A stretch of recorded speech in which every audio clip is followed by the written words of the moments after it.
نوالو بیا هم تاسو دا ویډیو شیر کړئ چې دا دښمنان وویني، دا د اسلام دښمنان دي چې کوم نه ما په ایښی ده د شیخ پیروز بابا د زیارت غله، دا بالکل غله دي. زه لعنت په وایم دوی باندې، د دوی خاندان باندې لعنت شه. غلو تاسو ته وایم دغسې همت دغسې وي چې نه د کمنټ یو کمنټ نه معلومیږي. یعنې ته راشه میدان ته، خو میدان ته راشه که نه. اوس خو زه په میدان کې یم، یعنې زه په کویټ کې یم نه. زه اوس هم د پسې راوتلی یم د پاس رندو ته. یعنې دغه چې کومه موضوع وي هغه یې بالکل پېژني چې دا زرندې دي. میدان ته راوتلی یم. او که تاسو دا وایئ چې موږ به غلی سو، بس دی به څه نه وایي، زه به دا یو له کوره راباسم، بېغمه اوسه. او دغسې ځای کې چې وینم پیدا کوم لکه دا اوس، هغلته یې بیا سودا کولی شم انشاءالله، بېغمه اوسه.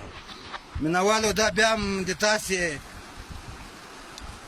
لپاره، یعنې تاسې ویلې چې لایب راشه لایب، خو ما تاسو ته وویلې چې شبکې کمزورتیا له وجې لایب نه چلېږي. اتې ما ویلې چې دا ویډیو بالکل صحیح ده.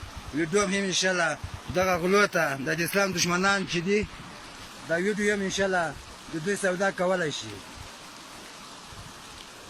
او مینهوالو تاسو ته دا وایم چې زه تاسو ته حقیقت وایم چې دغه د اسلام دښمنان دي، او په کیسه کې یم نه یم، لاس یې بالکل خلاص ده.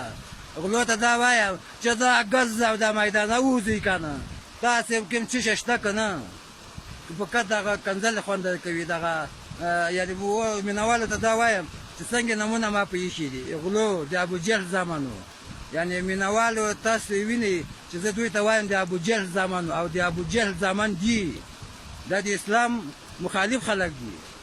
دغه باید دغسې علاج وشي چې بیا عالم یې بیا تماشه وکړي یو ځل انشاءالله، او دا ځل ته بیا تماشه کولی شي، ټول عالم به یې تماشه وکړي د دغه غلو، ځکه دغه د اسلام دښمنان دي.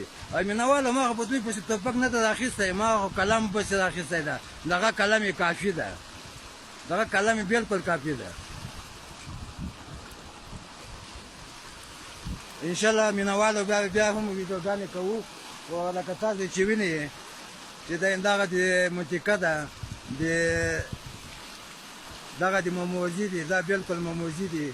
او پاس دا د زرندې اوبه بهیږي، دا پاس د کنې اوبه که نه، دغه ښکلې اوبه دي او ښکلی چمن ده. بس دلته ویډیوګانې کوو تر څو دغه غله دغه د ابوجهل زمان را پیدا شي.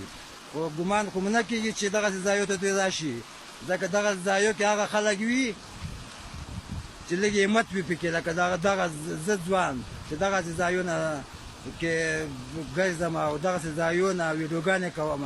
او دوی خو ناست دي، دوی خو به ناست وي چې د یو کونج کې به غلي وي. او بیا هم مینهوالو ته زه خپلو هېوادوالو ته ټولو ته سلامونه وایم، او غلو ته دا وایم چې لږ همت وکړي. دا ځل انشاءالله فاینل جنګ ده، باید مبارزې ته احتیاجات نشته، خلاص باید جنګ سره وشي. دا ګز او دا میدان ته راشه. والسلام.